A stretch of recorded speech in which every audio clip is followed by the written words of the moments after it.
Yeah, if I, Mr. I'm Cedar. not the best with everybody did, maybe if we Cedar, make a Cedar. motion second, we just state our name for the record. My big boss, everybody knows who I am, but some folks not so much. Okay, thank you. Okay, now, do we have any board committee reports? Does anybody, committee heads or leaders wanna present a report tonight? Hearing none, we will move on to the executive director's report. All right, thank you very much, Mr. President, and thank everyone for attending this meeting this evening. First and foremost, I wanted to recognize two of our inductees, induction participants. In our presence is Kayla Robinson, as well as Jennifer Linsinger. Thank you so much for joining us, and we hope that you have a great experience in learning what we do here at the intermediate unit at the board level, and hope you're having a great experience through our induction program. So thank you so much for kindly joining us this evening. I also want to recognize administrators who are in the audience today as part of their commitment to attend WIU board meetings. This evening we have one, Mr. Ron Lawson, who is our Buildings and Grounds Supervisor, and he is the one who's going to be presenting about himself for about 5 minutes. I think, Ron, you prepared for 20 minutes, correct? There you go. So, Ron, I want to make you laugh because you're going to do an outstanding job. So, why don't you come down and address the board and let them know where you came from, what you do here as part of our series of introducing administrators to the board. So, thanks, Ron, for coming tonight. Appreciate it. Good evening. My name is Ron Lawson. I'm the supervisor of Buildings and Grounds here at the Westmoreland Intermediate Unit. In this capacity, I'm responsible for ensuring the WIU facilities are safe, clean, fully operational, and properly maintained, creating environments that support the success of our students, staff, and the community we serve. I'm a lifelong resident of Westmoreland County, raised in Latrobe, now living in Hempfield Township with my wife, our son, and our 3 dogs. I've also been a volunteer firefighter with the City of Latrobe Fire Department for the last 25 years. This enduring commitment to public service, safety, and community preparedness deeply informs the work I do every day at the WIU. My professional journey began with studies in HVAC at Westmoreland County Community College, where I developed a strong technical foundation in heating, ventilation, air conditioning, and refrigeration. Since then, I've cultivated both hands-on experience and leadership skills across several sectors. I've held positions in facilities management at Excella Health and served as head sexton at Trinity Lutheran Church in Latrobe. I also worked concurrently as property maintenance manager for a local real estate company. These roles taught me how to manage diverse facilities, balance competing priorities, and deliver consistent, high-quality results in various settings. More recently, I completed building operator certification, level 1 through the Northwest Energy Efficiency Council. This nationally recognized program emphasized best practices in energy efficient facility operations. It also equipped me with tools and strategies to promote smarter energy usage and long-term sustainability, an approach I'm eager to advance at the WIU. At the intermediate unit, I currently oversee a team of 5 custodial and maintenance professionals. I manage day-to-day operations, including supply deliveries, warehouse oversight, and capital improvement projects. I also collaborate closely with our finance director, Tammy Good, to strategically plan and budget for facility-related needs. In addition, I coordinate with various contractors, general, mechanical, electrical, and plumbing, to ensure all aspects of our buildings are functioning safely and efficiently. Beyond facilities operations, I'm actively engaged in the WIU safety and emergency preparedness initiatives. I serve on the Workplace Safety Committee, Threat Assessment Team, and the School Safety and Security Coordinators Group. These roles allow me to contribute meaningfully to both the physical and safety and emergency readiness of our organization. A significant focus of my work is on preventative maintenance, identifying and resolving issues before they escalate to costly or disruptive problems. Our goal is to ensure that every building is compliant with acceptable codes, fully accessible, and supportive of learning and working environments we value. While much of the work takes place behind the scenes, its effects are visible every day in the clean, comfortable, and secure spaces we provide. I'm honored to bring my background, skills, and service-driven mindset to this role. Ron, you did an outstanding job. Thank you. I know this is the last thing, right, that you want to do, but you did an outstanding job. And so we couldn't thank you enough for being part of the team. And you do an outstanding job and you lead a great team. I think at the celebration day, we said that you're going to be moving well over 100,000 pounds of stuff over the next couple of weeks with the EI restructuring. So thank you ahead of time for all of the work and coordination on that. Are there any questions that you might have for Mr. Lawson tonight? I have a comment, great report. I'd have to ask, what don't you do? And I come from, one of my prior careers, one of my earlier careers, I was in, I was in building grounds and facilities maintenance and management. So I can appreciate a lot of what you said, and a lot of my credentialing in my earlier educational career came in that field. So I really appreciate what you bring to this organization. Keep up the good work. Thank you. All right. Thanks, Ron. We appreciate it. All right. All right. So thanks again, Ron. As I mentioned, on Wednesday, April 16th, we celebrated our all WIU staff celebration day. That was at the Fred Rogers Center at St. Vincent. We spent the morning recognizing those with service pins, years of service, retirements, as well as special shout outs and celebrations of meeting our goals. It was an absolute wonderful morning. We ended the morning with 5 awards given to staff members, and one award was the Annie Sullivan Award, the other one was also Outstanding Paraeducator Award. And Stephen, you're gonna have to help me. We call them the 3I Awards, and those 3I Awards are associated with that of our 7 standards. So it was the Impact, Innovation, and Inspiration, thank you. And so each of those award members are gonna be invited to the May board meeting to be celebrated by the board. It was a shift in how we do the Annie Sullivan and the paraeducator, because typically we did that at the board meetings. Where now we're going to be celebrating in front of their peers. And we've heard nothing but positive comments in doing it in front of their peers. It was really a special day. So special shout out to the All Staff Celebration Committee, who put a lot of time and effort in organizing such a great event with that. Next on my report, I'm going to hold until May. Typically, I provide an April 1 student served report to the board, and it looks as though I forgot to attach the document. So I will hold off and share that in May. I do apologize. And next, we have a very important report from Turnley, who are our auditors. Tammy, if you would oblige and introduce our special guest tonight. Sure. Chris Robertson is the CPA who performed on site for our audit this year. He works for Turnley, Mark Turnley, I believe, right? LLP just restructured or changed your name. So, so I'll let Chris take over and go through the audit because it is on the agenda for acceptance this evening. Everyone should have a piece of paper laying in front of your table that Chris will go over. I did hand out, or I had Tammy hand out a little summary of the audit. So you can always look back at that if you do have questions. And if you have questions as we go on, please feel free to interrupt me. As well as if you have questions after the fact, you can put those through to Tammy and we can make arrangements for any conversations. And before you start, sorry, if you pulled your agenda down from Agenda Manager, there was a PDF of the whole audit out there for you to review or if you had any questions. Okay. And like she said, my name is Chris Robertson. I'm from Turnley Robertson and Associates. We're in new formation now with a few additional partners, including myself. And I had the pleasure of working with Tammy and her staff on the audit, as well as Rodney Miller, who's on her staff. So they were very well organized, very easy to work with. She's an excellent staff, so I really appreciate that.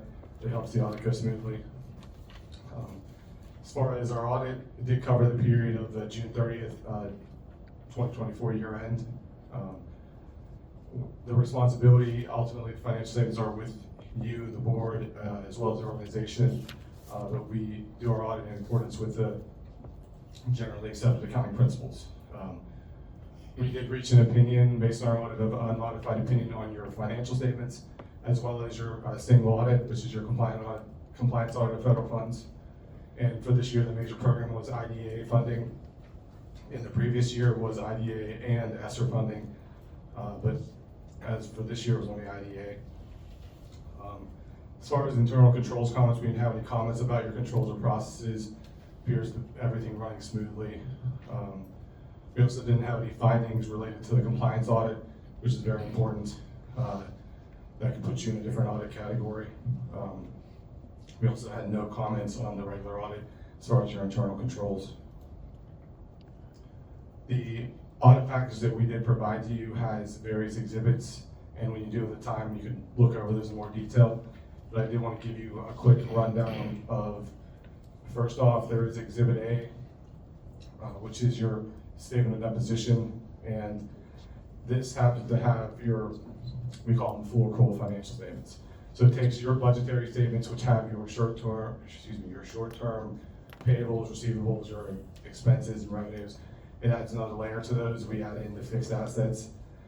We also add in the net pension liability, as well as the net OPEB liability.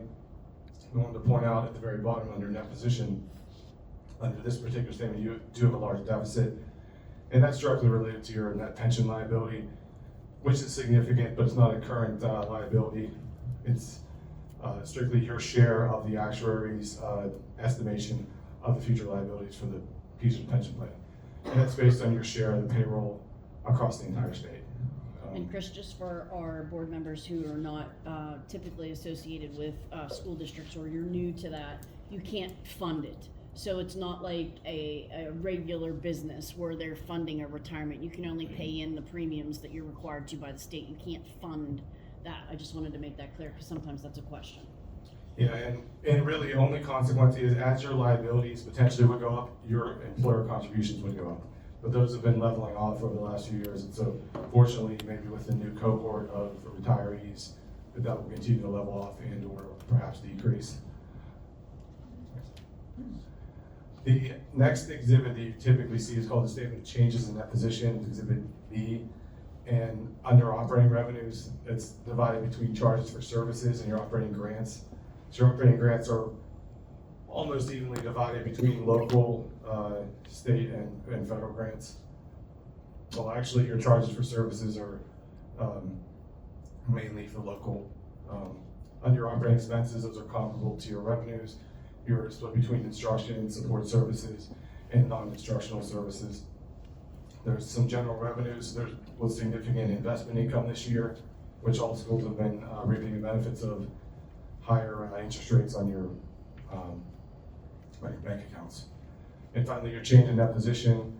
This is an increase of $542,000, which doesn't really have any relevance other than it's affected by the change in your fixed assets as well as your net pension liability.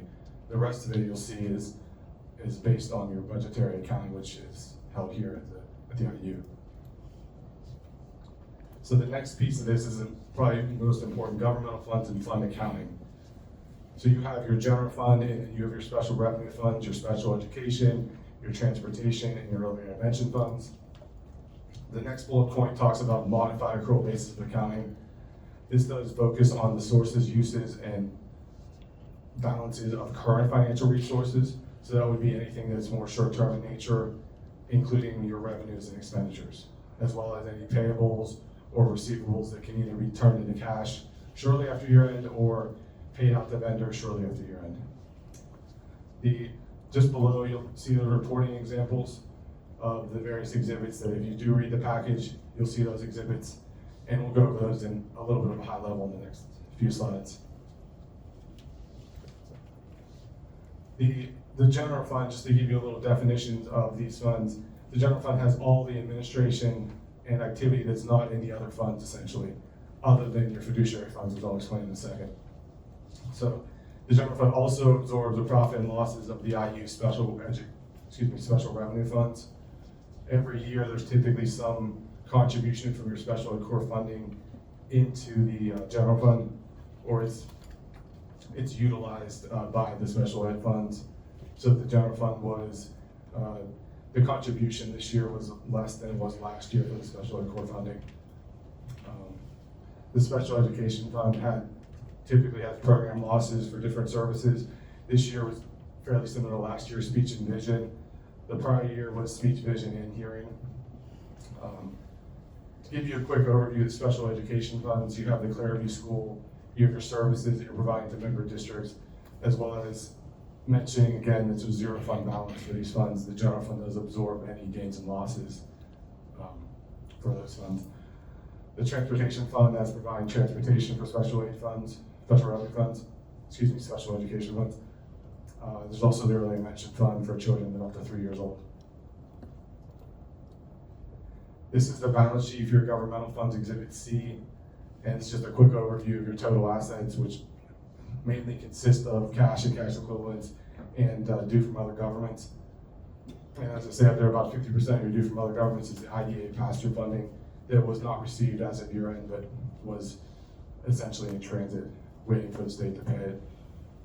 The liabilities of $11 million, those are primarily composed of accounts payables and due to other governments.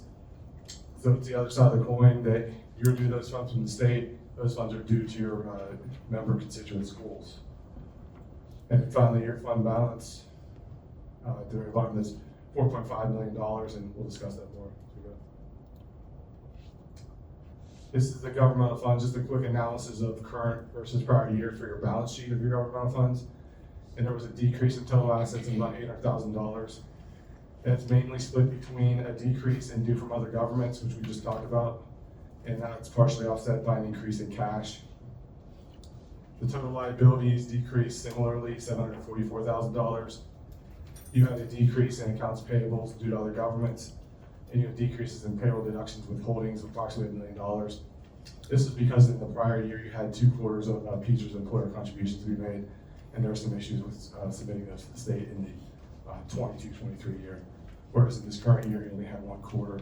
So typically, for example, the second quarter employer contributions or PESers, those are afforded to the state as of September of that year. This is a statement of revenue and expenditures and changes in fund balance, similar to like an income statement. It's just a quick overview. Your operating revenues of $42 million, and those are split somewhat evenly between local, state, and federal. Your operating expenses are comparable, as you would expect, split between those various categories: instruction and support services, non-instructional, also capital outlays, and debt service. And you'll see if you do get to look at this in more detail, if you've already looked at it, you'll see these numbers and you'll see more detail within each of the categories. And then again, the net change in fund balance at the very bottom, that's a change, I should say change in fund balance on that position. But that was a decrease of $55,000, and the prior year was $62,000. So it's very close to break even, which is what you would expect in your situation as an IU. This is a 5-year history of the expenditures and revenues and the deficits. And if you kind of if you look at this from 1920, which is towards the top of the chart, all the way down to 23, 24, you will see that the revenues expenditures have increased, which you do expect that, but you've had the influx of federal funding that has continued through this current year, especially non-public funding, as well as the COVID funding, but that is going away, so you might see some moderation after this year. And but you will see, as is typically the case, you will see your expenditures should also fall in line, of course. This is some of your other budget versus actual reporting, which is on some of your other exhibits. Talks about revenues being under budget, expenditures under budget, for Exhibit G, which is your general fund. Exhibits H, I, and J are your special education, your transportation funds, and your early intervention. And those, as you would expect, the over budget and under budget, so that your revenues are over budget and your total expenditures are under budget. There's like some correlation with those funds. They typically break even, so you're expecting that to happen. This is an analysis of our current versus prior year for your governmental funds, for your revenues, and your other financing sources. So there was an increase, a small increase in local revenues from the prior year, and I put down some notable fluctuations with the E Academy of $180,000 increases English second services increases, interest income, which I mentioned earlier. You had decreases in detention revenues due to some discontinuations and or stalling of those services. But then you also had the COVID funding went down significantly, which will no longer be available after this fiscal year. The state revenues, those decreased because of the transportation subsidy, and that corresponds directly with the expenditures of those programs. And as I said, those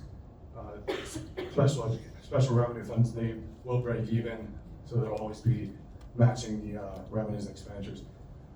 The federal revenues, those did increase. You did get additional IDA-B funding and medical access reimbursements. They were somewhat offset by the decrease in the ARP, IDA, and other funding related to that. This is on the operating revenue side. This is the analysis of current versus prior year. And various categories. Instruction that did increase by $560,000, mainly due to non-public school programs. There were some smaller fluctuations in other areas. Support services, those did decrease by $227,000. I've listed a few of the notable decreases in that area. And there were also some increases that offset those decreases. Capital outlay, there were some increases mainly due to Ian's funding related capital spending, offset by a decrease in the IU spending for capital improvements for your building improvements that we're winding up in this fiscal year, but started in the prior year. Your debt service, that's decreasing as you pay down your debt and or amortize some of the leases that are capitalized. This is just a quick learning point about the definition of fiduciary funds, that you're maintaining funds on behalf of someone else. They're not available for use by the general fund or for general purposes. You do have two funds, the student activity fund, and then you have another fund set aside. And these are to be spent on either student activities or, in the case of the other fund, there's some set aside balances for a particular student.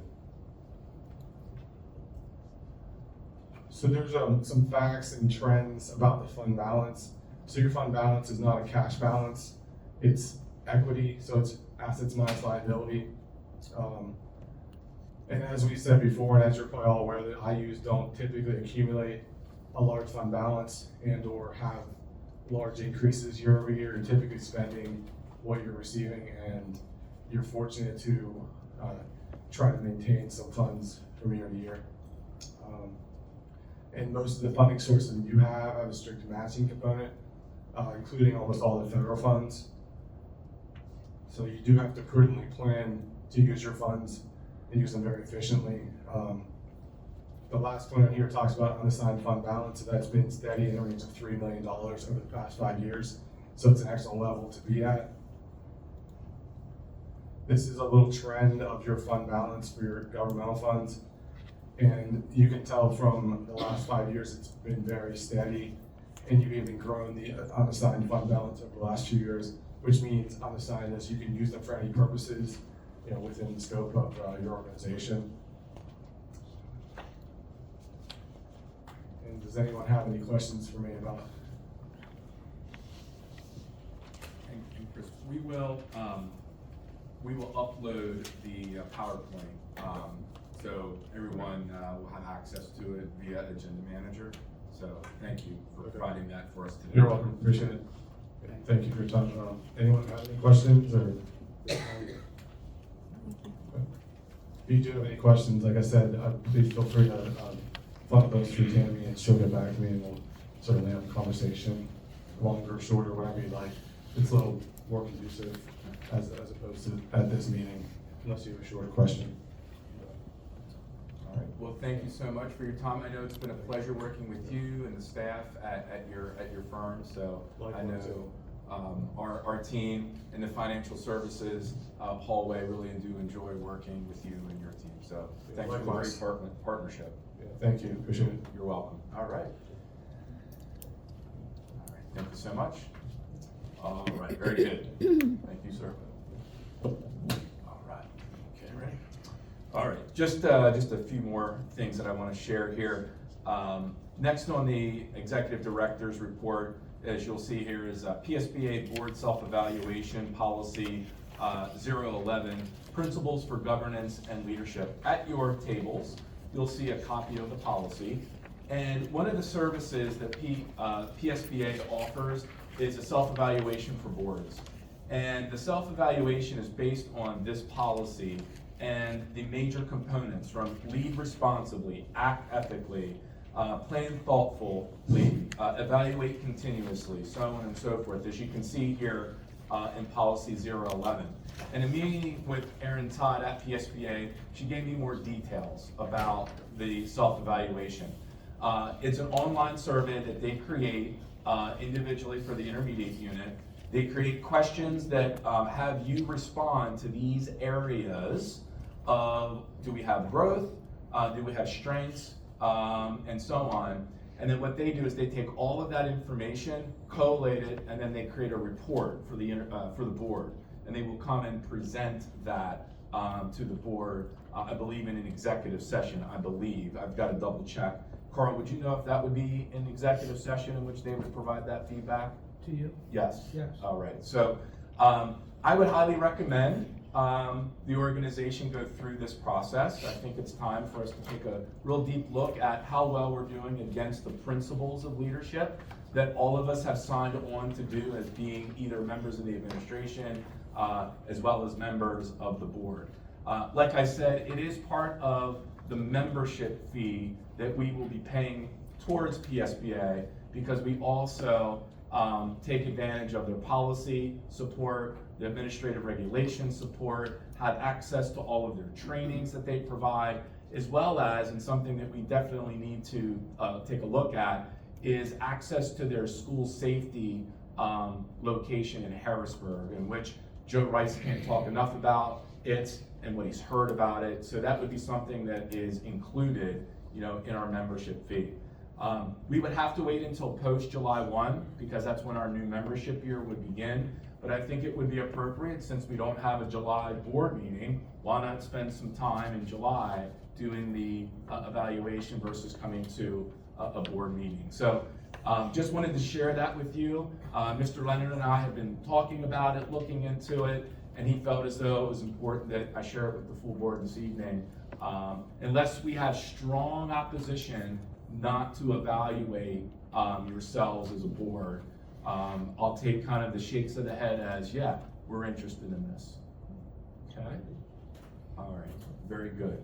And so evaluation is very important, not only for the board, but also for its executive director. So at your tables, you will see, like we've done for the last 10 years in my tenure here, there is an evaluation for the executive director.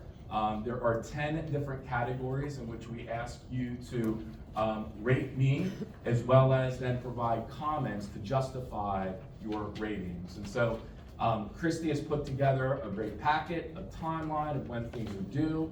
She collects it all, puts it into a report for Mr. Leonard, and Mr. Leonard and I then review those results and talk about them, and then bring any of the pertinent information to the full board in executive session, if necessary, obviously, at the decision of Mr. Leonard. Typically, I receive about 11 to 12 evaluations each year. I've never had a 17 out of 17. Boy, I'd love to get 17 out of 17 this year. So that's my plea to please take the time and evaluate and identify strengths and where I can improve to be of service to the board. Dr. Flake. I have a question. Now, you say this board self-evaluation tool, is it going to focus on me or the board? Collectively, the board. So I'm going to write down what I think the board Yes. does, not what I am as a board member. No, it'll be your reflection upon the board as a whole, big B. I wasn't clear because of the self-evaluation. Oh, gotcha. I should have used that word. Well, Yeah. but I Well, don't that's what it understand is, we're going we're to function. self-evaluating ourselves. Right. That's great. Okay. All right, thank you, Dr. Fike. And last but not least, Teacher Appreciation Week is the first week in May, so make sure that not only do you thank current teachers, but maybe call up an old teacher back in the day and let them know how much they've influenced you as a person. So that's my pitch for Teacher Appreciation Week. So, Mr. Leonard, that concludes the executive director's report for this board meeting. 2 comments, recognition of induction participants, I'm not sure what that, we have 2? We have 2. We have Kayla Robinson and Jennifer Linsinger. And what does that mean they are? So basically what that means, they are new to the organization. They are working through an induction program that is required to be completed as part of their tenure track to become tenured in the state of Pennsylvania.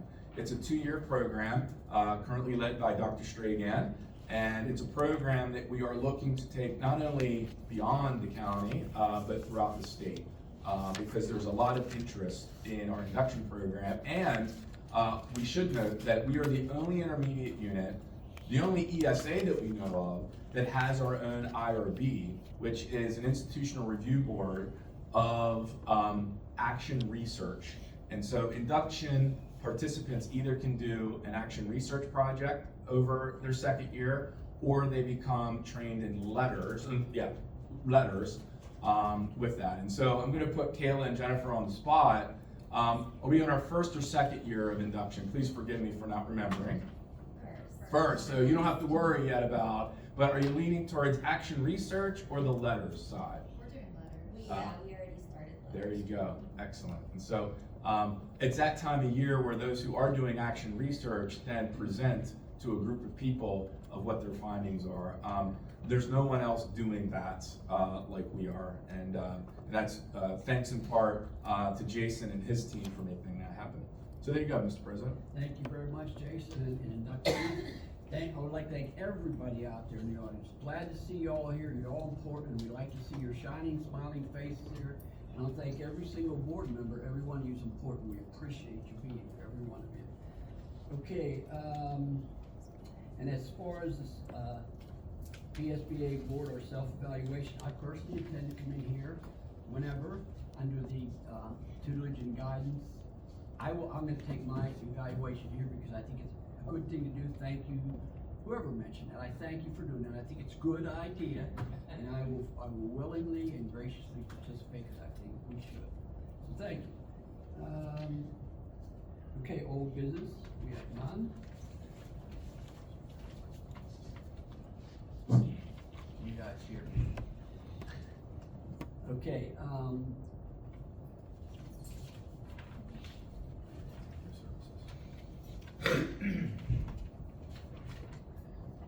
we're now on to executive services. 11A, executive service, we have no business to conduct tonight. 11B, human resources services. There will be some items. Are there any motions that need pulled for discussion under HR 2425-079 through HR 2425-090? Okay, this will be a roll call vote, so we would enter.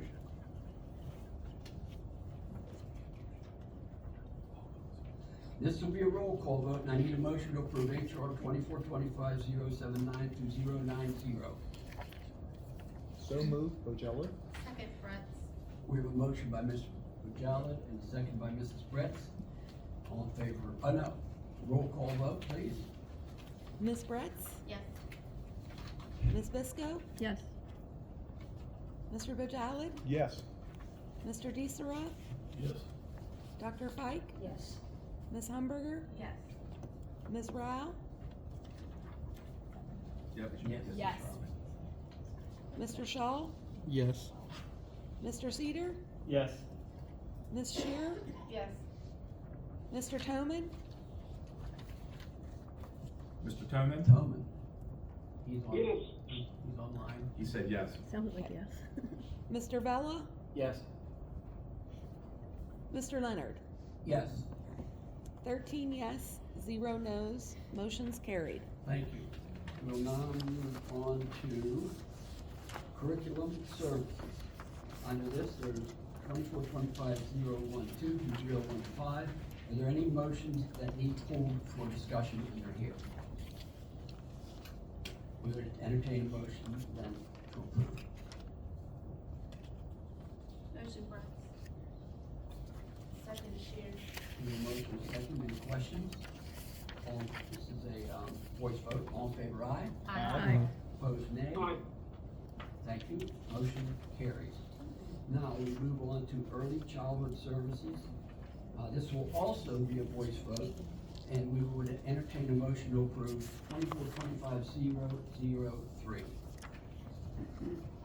So moved, Bojella. We have a motion by Mr. Bojala. Do we have a second? Second, Humberger. We have a motion, a second by Mrs. Humberger. All in favor, aye. Aye. Opposed, nay. Whoa. He was a yes. Oh, Yes. opposed. Yeah. Thank you. So, not opposed, correct? Okay, we'll now move on to financial services.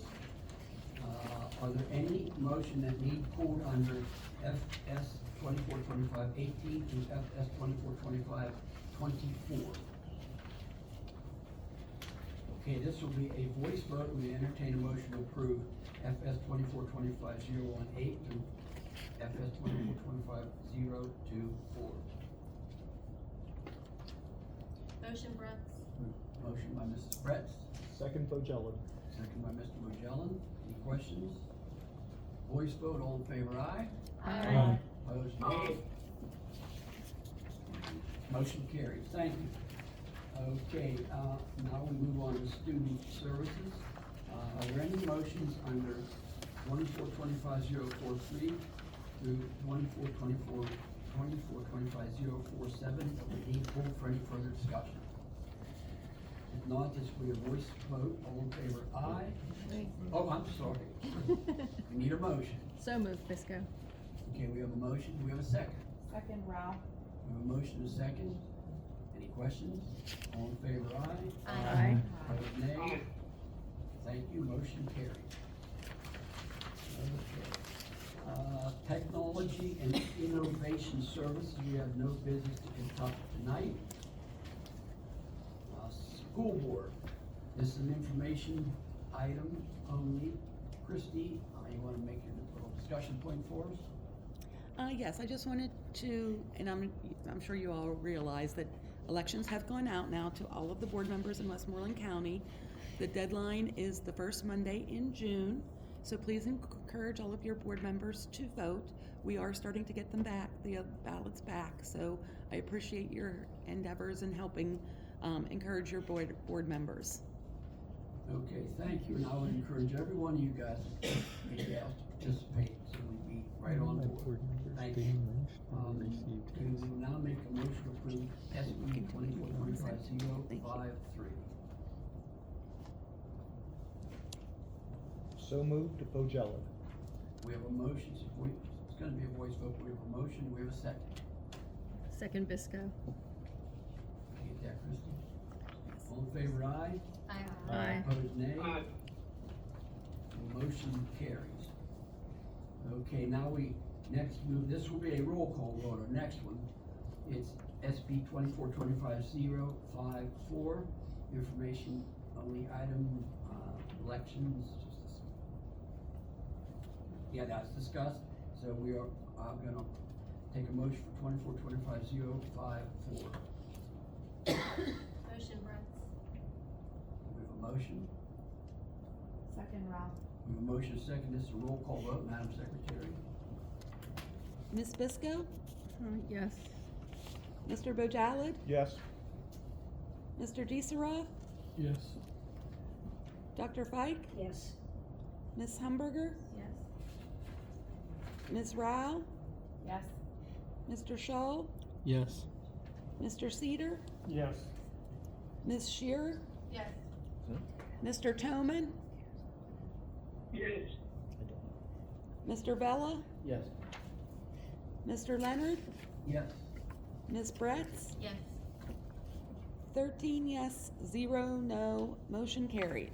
Congratulations, Ms. Good. Thank you. Congratulations. Appreciate all of you. Thank you so Thank much. you. Now,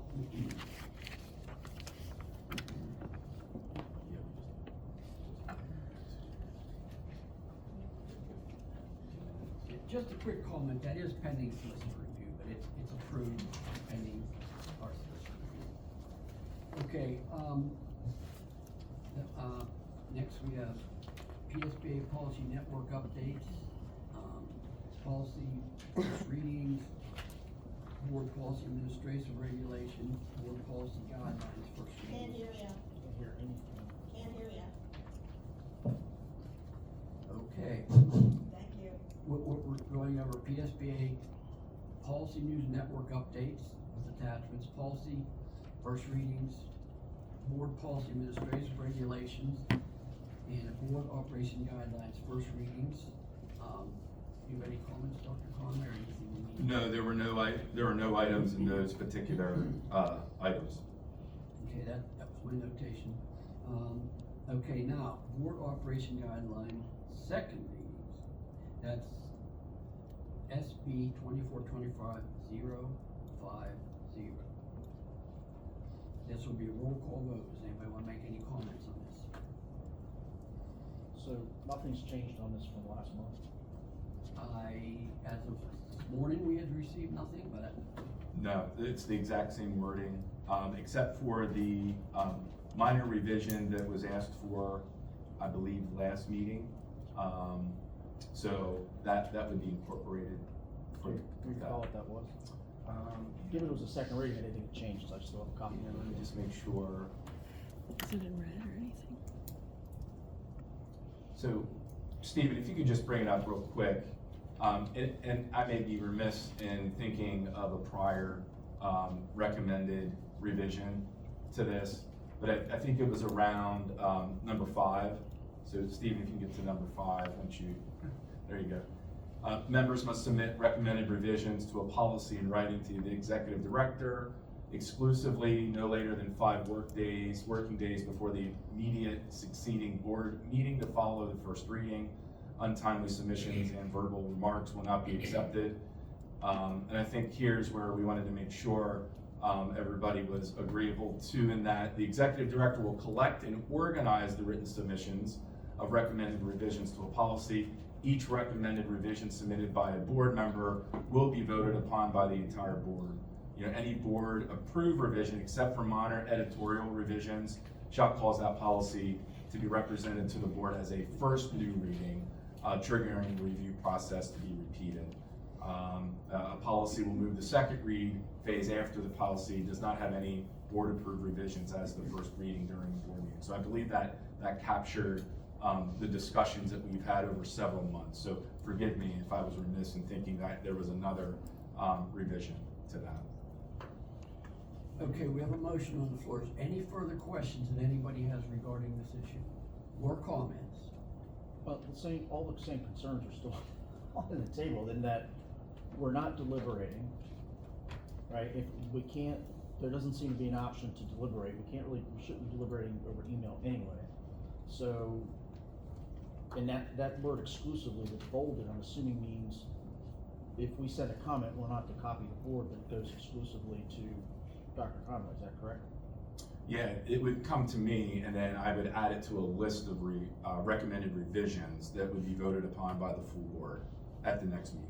You know, at the meeting that is up for discussion. So the deliberations do occur when the policy is presented and can be discussed.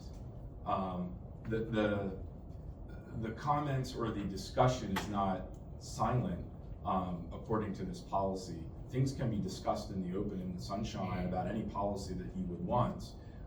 What this policy does is it simply provides a vehicle in which to organize those specific revisions in an orderly fashion. That's what it does. And again, my concern was the orderly fashion piece. I don't want anything to get lost in translation. I wanted it to go in a proper conduit, proper review. Our solicitors group have reviewed it, and they did have comments, and they did recommend changes. Those were made. So this is the second reading. A motion on the floor means once we vote, this goes. So is there any further questions or concerns? Please, I want to hear. Are there any concerns regarding Sunshine Act, of this exclusive email traffic versus anything being out in the open? Or Not if it comes back. comes back and out? Not if it comes back and is circulated to all board members to review it, have an opportunity, and discuss it at a subsequent meeting. And I did discuss it with Dr. Conway today. We have any comments? Because those would have been made note. They would have been distributed, but we got them as of now. So we made the effort. We've reached out and we're open. And again, question and comment right now, otherwise, it's up for vote, Yeah, I know. so. So when we, so if a policy has a comment or a revision to it from board members, each individual one has to be voted on? They can't be voted on in a group? That would be up to the board in a motion that would be made to combine, let's say, revisions 175, 864. And it could be easily done that way. It's really up to the board of how you would want to handle any type of revisions. They will be presented as individual revisions. The board may decide, let's group 1 through 5 and vote on 1 through 5 to be more efficient with the voting. And then you can always pull one question. Well, I would Yes. suggest it would probably be handled the same way if you look back on your agenda. X, Y, Z, 0, 2, 4 through whatever, policies listed, and probably it would be any need pulled for discussion, and then it would be a roll call vote. I would suggest that's the way we handle it. And again, we're trying to keep this as open. We want everybody's input's really important. It really is. There's nobody that is ever disregarded. You guys take the time, the gals, to be on the board, come here. Your input's important. We want to hear it. So, Mr. Leonard, you said we had a motion. Christie, do we have a motion recorded yet for this item yet? No. So, you haven't yet called for a motion, Mr. Leonard? Okay, well, we're discussing. Gotcha, Okay, all right. any more discussion? We'll entertain them. Will everything that was submitted to you, will that get disseminated prior to the next board meeting? Yeah, it'll be- Disseminated back out prior, not waiting to come in, but it's gonna go out. It'll be part of the releasing of the agenda, end of business Friday, which means 11:59 PM at as best as possible, but definitely before the 48-hour rule. But we always try to get it out by 11:59 PM on a Friday. Alright, because, and how do you handle, there could be multiple versions of a revision. I'm sorry, Dr. Fike, this meeting is scheduled till 10 o'clock, alright, so, and we are having a discussion, right? In answer to that, if it has to go on to a third reading, that can happen. Right now, we've received nothing, so we're entertaining a motion to approve it as it stands. I've done everything I could to reach out to everybody for any input you have, and everybody has the opportunity. Now, the opportunity, any policy we have, at any time in the future, we can work on revisions if needed, if it's deemed needed by the majority board. That's always a possibility. But this is a guideline. I would like to entertain a motion to approve SB 2425, 09050. So moved. Tonight, if somebody would, You have a we have a motion, motion. Bojala, motion. Bojala. Do we have a second? I second Brett's. We have a motion, a second, any more questions? So roll call vote. Mr. Bojalad? Yes. Mr. Dieseroff? Yes. Dr. Fike? Yes. Ms. Humberger? Yes. Ms. Rao? Yes. Mr. Shaw? No. Mr. Cedar? Yes. Ms. Shear? Yes. Mr. Toman? Yes. Mr. Vella? No. Mr. Leonard? Yes. Ms. Bretz? Yes. Ms. Bisco? Yes. 11 yes, 2 no, motion carried. Thank you. Okay, this takes us to some comments by citizens in attendance. That's all you guys. Did anybody pick up a card, Christine, to comment on anything else? No. You have a card? I was like, where's my name and address? And then I wrote comments and questions regarding last meeting and this meeting.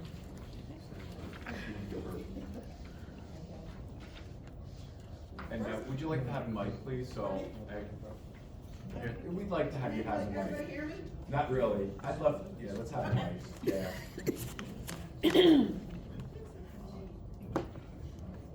Thank you, Stephen.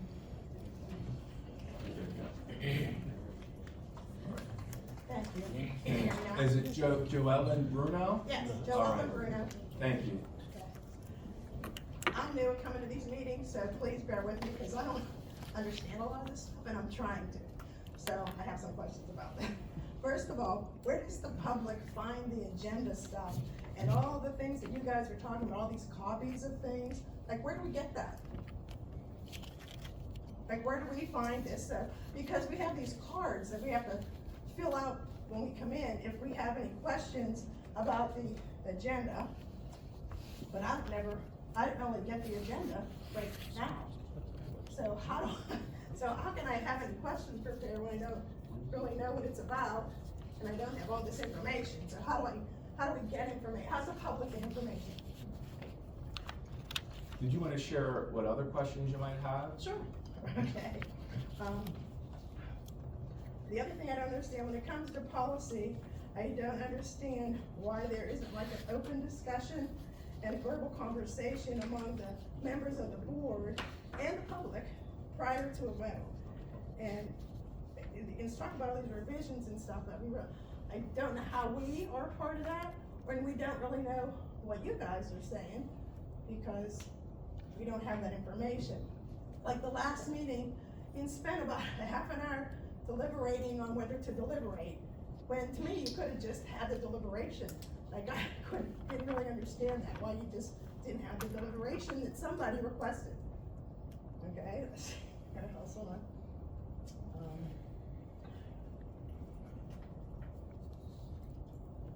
Okay, and then why do we need to write on these cards like our questions for things? Why can't I'm trying to listen to what you're saying, I'm trying to take some notes, and like this was my questions from the last meeting, and I wrote I think one from this meeting, but and I did that after the meeting because I'm busy trying to pay attention to what you're talking about. I don't understand why if I'm here and I'm part of the public and I'm trying to be involved, why if I have a question I just can't raise my hand at the end or whenever and say Joel and Bruno, Latro, and just say my question.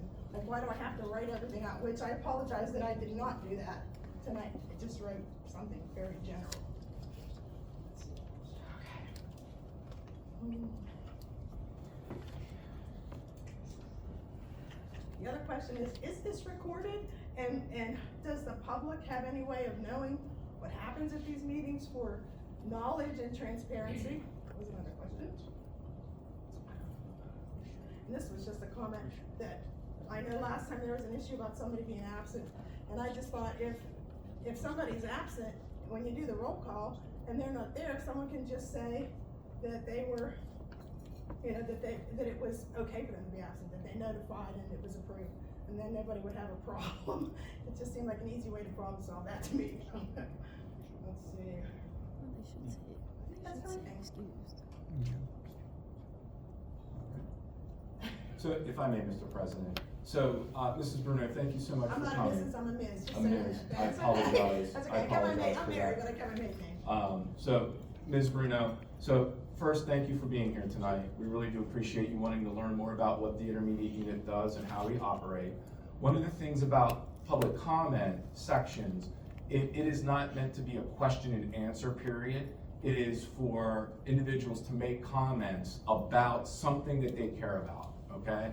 And so, what's not gonna happen is there's not going to be a press conference-like atmosphere and I have a question, you need to answer it. And the reason for that is you can only imagine the amount of questions and the time that it would take when really public comment is to make comment about what's going on and maybe your observations or a plea to the board of what you would want them to consider, into the future, okay?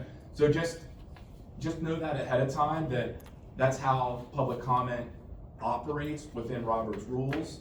Now with that said, I'm more than happy to meet with you to discuss your questions and answer those questions for you at a time of your choosing.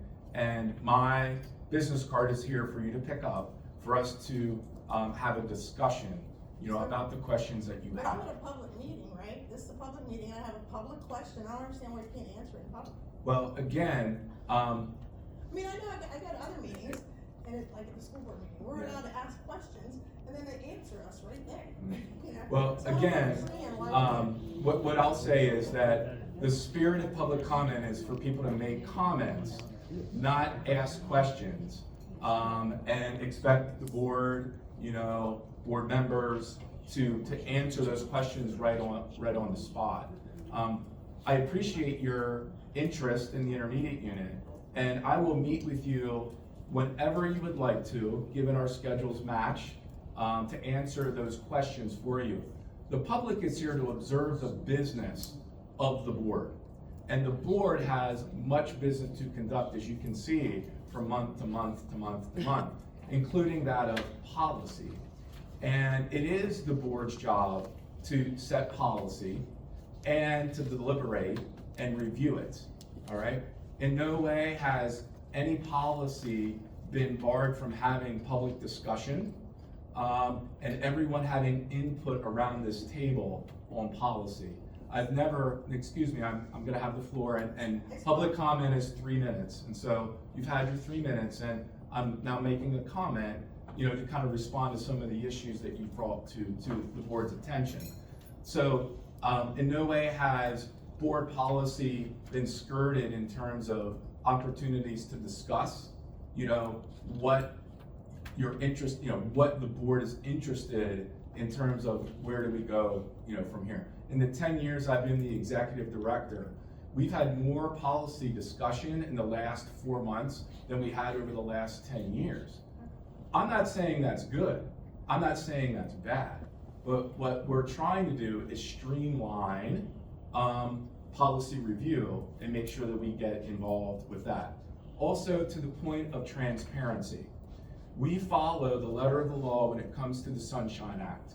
We make sure that we advertise our meetings, and we thank Christy Ridenauer to make sure that we always are in compliance with what the law states when it comes to advertising our meetings, making sure our agendas are posted in the lobby in the appropriate time frame. We make sure that our agendas are posted for the public to see on our website. And if you go to, Stephen, if you don't mind, going to our website, I'm going to point right where you need to go. Okay, this is great. Thank So about, you go to school board, click on school board, and if you go down and you click, it says agendas are posted, please go to agenda manager. Stephen, go ahead and click that for me. And what it's going to do, it's going to bring you to agenda manager, and you're then going to see the meetings that are scheduled. And as you can see right there where Stephen's at, you click on that, and all of the attachments, all of the motions are right there. Please understand, we don't photocopy every single item for the public's consumption, because sometimes we may have 3 people here, we could have 30 people here. So economically, it wouldn't make sense for us to print out every single thing, but this is right here, and we encourage you to go to this. And like we said, we posted early, and we posted by 11:59 Friday before the Tuesday meeting. And so when it comes to transparency, there's nothing in the law that requires any board to record their meetings. Not at all. There is nothing in the law that states that that is a requirement. Some districts choose to do it, some IUs choose to do it, some do not. This board collectively, with a capital B, has discussed and has voted upon that item in particular. And if they're following policy 011, where it states, except that when a board makes a decision, it is time to move forward collectively and constructively. And I believe this board is doing that when it comes to that particular issue. Yeah. So I believe, and again, public comment, your 3 minutes are up unless Mr. Leonard would want to extend this. Hopefully I've addressed many of the things that you've that you've brought. And again, before you leave, make sure you grab my card and we can schedule a time, and I will answer any question that you want to know about the intermediate unit, because I want you to be well informed. All right, thank you. I didn't mean to insult you, that wasn't my intention, I was just trying to gather information, and No. I really appreciate the insult. No insult You do. taken. I won't Okay, extend great. it. I appreciate that. No. Oh, yeah. Thanks. Oh, there you go. He's coming. Yeah. Thank you, Ms. Bruno, thank you. And I think Mr. Reiner wanted to say something. Mr. Lane, may I have one comment, please? Sure. I'd like to remind everyone that the official record for any meeting are the meeting minutes. So the meeting minutes are published, they're in quite a bit of detail, so you can check out the minute meetings of any, that's hard to say. Meeting minutes. Yeah, Of any Sally meeting, went to and it see- does give a complete record of what was happened, who made motions, who accepted, who voted yes, who voted no. So it is a very comprehensive record, and it's on paper. And So it's just, on this website? It is actually, in Yeah. fact, Stephen, if you go back to the It website, goes back to 2015-16. All of our you go to the school board, you scroll down, you see minutes there on the left nav, click on that, and you've got minutes to your heart's desire. So enjoy reading on the back. and that is the If you official. want. I just wanna know how to have access Yeah, to something and- if I have a question or if and that's- there's something here, that I know where to go, what to do, cause I don't know that. So, and Ms. even Bruno? when, and even when a district publishes, maybe they do something on YouTube or something, this is the official documents of the meeting, not whatever's out there in a video somewhere. It's the minutes. So every meeting is recorded. And And just so Do you the are minutes. aware, the minutes do not go up onto the website until after the meeting, the next meeting when the board votes on the minutes. So like tomorrow or within the next 2 days, I will Yeah. then post last month's minutes. So just be aware of that. Yeah, they're not official until the board votes that they're official with that. So again, thank you for coming tonight, and look forward for you to reach out to me. Two comments. Number one, do you have a copy of tonight's agenda? Yes. Okay, because here's one if you didn't. You're welcome to look at it, and it's important to me that you know that we believe that you took the time to come here. That's important to me. I don't take that lightly. You took time out of your schedule. Your presence here is appreciated and important. And if Dr. Conway wants to meet with you, I'll make myself available for the same meeting just for my information so I can learn. Because I've been on this board for many, many years, and every time I come to a meeting, I learn something. You don't know what you don't know. So I thank you for being here. Thank every one of you, all board members, everybody. You're all appreciated. Thank you for every comments, and now we'll move on. Any others, Christie? No, this is all I've received. Okay, now we're at the point where we have comments by WIU Board of Directors. Open forum discussion for any board members. I will make one comment, again to Ms. Bruno. Thank you so much for coming and voicing your concerns and questions. As a new board member, when I first took this position with my home district, I would log on to the agenda and I wasn't hitting the simple thing of log in. I was looking at the public schedule, and that was because no one ever taught me that I have to click the button that says log in so I could see all the attachments. Yeah, I'm not real So good unless at you that. ask, you never know. So I appreciate you standing up and asking. Now you can be informed, and Thank you. hope to see you at future meetings. Now, Dr. Conway, for clarification on our agenda manager and available things, what all's on there? The board minutes, the board agenda, executive director's summary report. Yeah, it would be, all of the documents that are associated with the board agenda. There are documents that are confidential when it comes to personnel, such as resumes, applications, and so those aren't available for the public to see. Those are only for board eyes, and so there's a restriction when it comes to somebody's resume, somebody's application, as well as information about leaves, FMLA, things like that. So the board has full access to every single document, that is posted, and then the public is given access to those documents that are appropriate for the public to be able to see. Everything's in there. Everything is in there that's needed to be successful. Okay, do we have any other comments from any other board members? I'd just like to say that I appreciate, we had a lot of deliberations, we voted. I'm not crazy about it, I voted no, but I will work with it and move forward and see how this goes and everything. And Dr. Fike, I apologize for snapping at you. The meeting is scheduled till 10 o'clock. A lot of people are Mr. Bill, complaining I've about reached it. the point where this is never gonna be resolved. I've watched it and watched it and watched it, been on a lot of boards for a long time. Some issues are never resolved, and I'm afraid this is one of them. Well, hopefully, we're both wrong. I hope so too, but I'm not optimistic. Well, for point of clarification, that issue is resolved by a vote of the majority. Yeah. And it was a very large majority. There's been things that I've been on boards for 30 plus years. there's been a lot of things I was really not happy with. Once the vote was taken, I moved on, and that's exactly what we're supposed to do. So we will. Doesn't mean there can't ever be clarification or revisions, that's always a possibility. But this particular issue was voted on and fairly, and so it is concluded as far as that goes. Okay, now we would entertain a motion to adjourn at 8:15. So moved, both got it. Second share. We have a motion, a second, all in favor, aye? Aye. Opposed, nay?